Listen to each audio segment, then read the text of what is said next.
May 4, 1945. Supreme Headquarters Allied Expeditionary Force, Reims, France. The air is thick with anticipation. General Dwight D. Eisenhower, the Supreme Commander, sits hunched over a table littered with surrender protocols. The end of World War II in Europe is so close, he can almost touch it a matter of days, maybe even hours. The Third Reich is imploding, and the nightmare that has consumed the world for years is finally dying. Suddenly, the heavy silence of the war room is shattered. A staff officer bursts in, clutching a field report. His face is tense, eyes darting with urgency. General Walter Bedell Smith, Eisenhower's trusted chief of staff, intercepts the paper and scans it quickly. His expression darkens. "Sir, we have a situation with Third Army," Smith says, voice low but urgent. Eisenhower looks up, every muscle tensing. Smith lays out the facts. The Third Army, under General Patton, has moved far beyond its designated stop line. The city of Linz, 80 miles past the Enns River, deep into Austria, has been seized. The Soviets are only 30 miles east, advancing fast. The room goes silent. The stakes are suddenly terrifyingly clear. If American and Soviet forces clash here, it could ignite a conflict that would dwarf what has come before. Eisenhower stands, moving toward the map pinned to the wall. He traces the agreed-upon line from the Enns River to Linz, his finger lingering on the city now at the center of a brewing storm. "When did they cross the Enns?" he demands. "May 2nd, 400 hours. No authorization requested," Smith replies. The gravity of the situation settles over Eisenhower like a shroud. These were not minor violations. These were bold, unauthorized advances. The Enns River was the boundary set by the Allies at Yalta. Everything east, including Linz, was promised to the Soviets. Smith produces another report. Third Army not only took Linz, but the 11th Armored Division is now fortifying defensive positions on the city's outskirts. 80 miles in 2 days, Eisenhower mutters. That's not reconnaissance. That's an invasion. The Soviets expect to occupy this territory. Stalin himself will see this as a provocation. Attempts to reach Patton are met with static and silence. He's at a forward command post, unreachable. Eisenhower feels the pressure mounting. He is answerable not just to Washington and London, but indirectly to Moscow as well. 4 tense hours pass. Finally, at 1400 hours, Patton's voice crackles through the fennel. "Radio." Eisenhower's tone is icy. "What the hell are you doing in Linz?" Patton is unrepentant. "Possession is 9/10 of the law," he says. "We took it without a fight. The locals are glad to see us instead of the Red Army." Eisenhower's frustration boils. "This isn't tactics, George. This is diplomacy. You've just driven a tank column straight through an alliance." Patton pushes back. Insisting strength is the only language Stalin respects. As Eisenhower orders Patton to hold and prepare to withdraw if necessary, the line goes dead. Patton has hung up. The crisis is no longer military, it's political, and the world is watching. May 5th, 1945. The tension in the Allied command has reached a breaking point. While the world anticipates Germany's surrender, a new conflict is brewing, one that could decide the fate of post-war Europe before the ink on the armistice is dry. Eisenhower's office is now a war room of another kind. Maps, cables, and intelligence summaries cover every surface. The news from Austria is getting worse. Soviet Marshal Fedor Tolbukin has sent an urgent, thinly veiled demand for clarification. His armies, pushing west from Czechoslovakia, have run straight into American armored columns outside Linz, the exact scenario the Allied leaders had sworn to avoid. Eisenhower drafts a cautious response, walking a diplomatic tightrope. He explains that Patton's Third Army crossed the Enns River in pursuit of retreating Germans. that their presence is temporary, meant only to maintain order as the Nazi regime collapses. He doesn't mention that Patton never asked permission. He certainly doesn't say that Patton, far from preparing to leave, is digging in. By midday, urgent communications are flying across Europe and over the Atlantic. A cable arrives from General George C. Marshall in Washington, President Truman formal protests from the Soviet ambassador. Stalin himself has sent a message demanding answers. This, Truman's first test as commander-in-chief, is a ticking bomb that could explode into diplomatic disaster. Eisenhower calls his staff together. "What's Patton's current status?" he asks, voice ironclad. An intelligence officer steps forward, map in hand. Third Army now holds Linz with the 11th Armored Division and has moved the 65th Infantry forward. Over 23,000 American troops are in the sector. The Soviets? Their 6th Guards Tank Army is only 18 miles east, and more Soviet divisions are converging. Within a day, 80,000 Red Army soldiers could be on Linz's doorstep. Worse still, Patton isn't just holding the city, he's turning it into a fortress. Defensive lines are being built on every major road. Civil affairs officers are setting up American administration. Patton is acting less like a liberator and more like an occupier. Eisenhower's mind races. If either side miscalculates if a single shot is fired, the results could be catastrophic. He orders Smith to get Churchill's staff on the line to check if Truman has responded to Stalin, to gather every scrap of intelligence on both armies' positions. The staff scatter, each carrying the weight of a possible new war on their shoulders. Before orders can even be relayed, Patton makes his boldest move yet. On May 6th, he receives a delegation of local Austrian officials asking for American support in restoring civil order. Patton doesn't hesitate, he agrees. By the afternoon, U.S. military government offices are operational in Linz. American officers are working side by side with Austrian administrators, distributing food, reopening schools, running the city. As the sun sets, Eisenhower learns of this new development.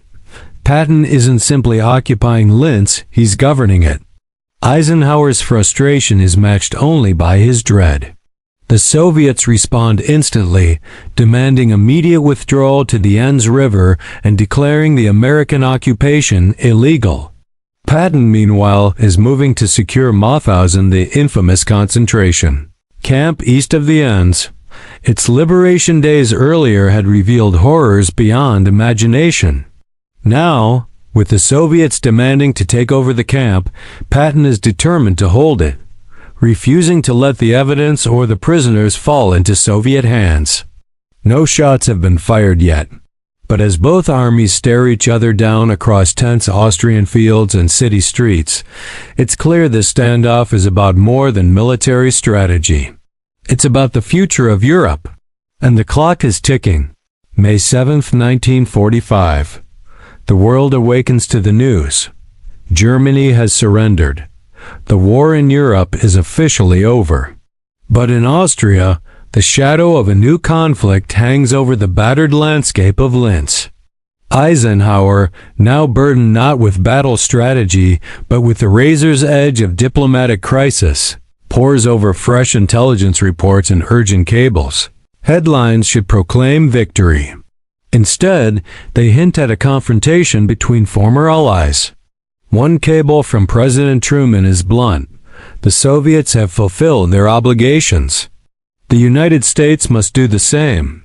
Resolve the Austria situation immediately, it reads. Another, private and personal, comes from Churchill. He confides that while Patton may be insubordinate, the Austrian population prefers American control to Soviet rule. Churchill recommends holding Linz, but he cannot say so publicly. The decision and the consequences rest on Eisenhower and Truman alone. Eisenhower calls his staff. The latest maps show the situation growing more precarious by the minute. Patton's Third Army still holds Linz and its surroundings. The Soviets are now only 12 miles away.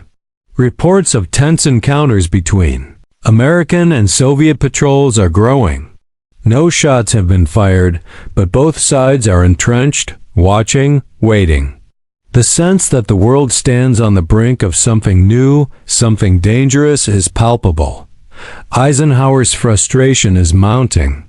"We're 12 hours from an armed standoff with our own allies," he mutters. The staff offer no solutions, only silence. It is clear, if a single misunderstanding erupts into violence, the result could be catastrophic. Eisenhower makes a decision: he will go to Austria himself. He will confront Patton face to face. At dawn on May 9th, Eisenhower boards a military transport bound for Linz.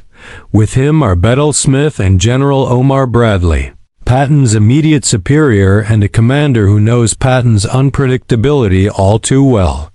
Their flight is heavy with unspoken fears. What if Patton refuses a direct order? What if the Soviets seize the moment to advance? They land at a dusty airstrip outside Linz. Patton is there, unmistakable in full uniform, twin pearl-handled revolvers gleaming at his hips. As Eisenhower steps from the plane, Patton salutes crisply, his face unreadable. "Welcome to Linz, sir," he says. The two men walk in silence to a makeshift command tent, the Nerve, center of Patton's unapproved occupation. Inside, surrounded by maps and reports, Eisenhower does not mince words. "I'm ordering you to withdraw to the Enns River." This comes from President Truman himself. Patton's jaw tightens. "Ike, we both know what happens if we pull out. The Soviets move in. And those Austrians who greeted us as liberators get Soviet occupation instead." Eisenhower's voice is steely. "We won this war as allies, George. That includes the Soviets." But Patton's voice rises, his conviction unbroken. "We won this war, and now we're handing half of Europe to Stalin on a silver platter. You know what he's doing in Poland, in Romania. We're giving him Austria too." There is a heavy silence. Bradley watches. Bedell Smith stands at the entrance, weight of history pressing down on everyone in the tent. Finally, Eisenhower lays it out. 1 week. "I'll delay withdrawal for 1 week. During that time, we negotiate with the Soviets for a new occupation line. If we succeed, we hold. If not, we withdraw on our own terms, not Stalin's." Patton nods, understanding the stakes. 1 week, he repeats, the words heavy, with both hope and warning. Eisenhower extends his hand. "You were right about the Soviets, George. Just so you know." For a moment, history pauses, the hand of alliance, the shadow of rivalry. The future of Europe hangs in the balance. The week that followed Eisenhower's compromise would become one of the most precarious and influential periods in the post-war order. Both armies, American and Soviet, waited in tense silence on the outskirts of Linz. Every patrol, every rumor, every distant sound in the night threatened to spark a new war before the ink on Germany's surrender had even dried. Inside Linz, Patton's forces continued to fortify their positions. The city's administration now bore the stamp of American military government schools reopening, food distribution underway, Austrian officials working hand in hand with U.S. officers. In the shadows of newly erected sandbags and barbed wire, the liberated survivors of Mauthausen were cared for, evidence of Nazi atrocities, preserved and protected, at least for now, from the uncertainty of changing hands. But the larger battle was unfolding behind closed doors, in negotiation rooms from Vienna to Moscow, Washington to London. Eisenhower, wielding the leverage Patton had created, pushed Allied diplomats to draw a new occupation line. The Soviets, furious but cautious, knew that any misstep could unravel the fragile alliance that had defeated Hitler. Each day, Eisenhower received updates.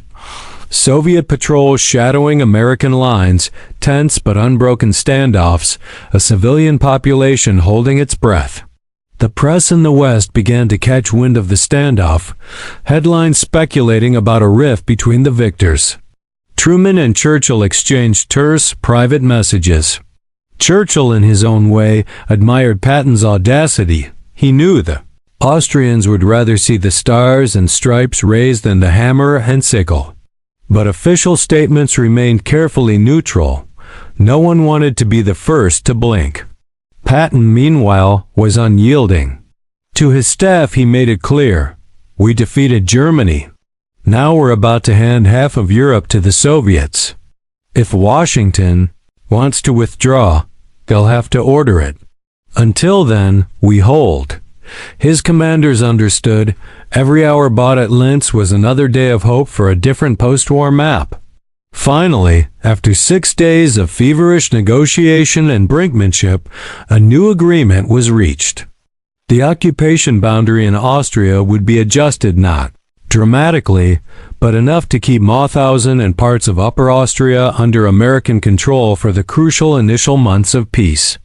On May 5–10, 1945, Patton's Third Army withdrew from Linz, not all the way back to the original Enns River line, but to a new, carefully negotiated frontier. The Soviets moved in, but the precedent was set. Occupation zones in Europe would now think twice before making unilateral moves. The Linz incident lasted 11 days. There were no casualties, but the world had come dangerously close to a new conflict.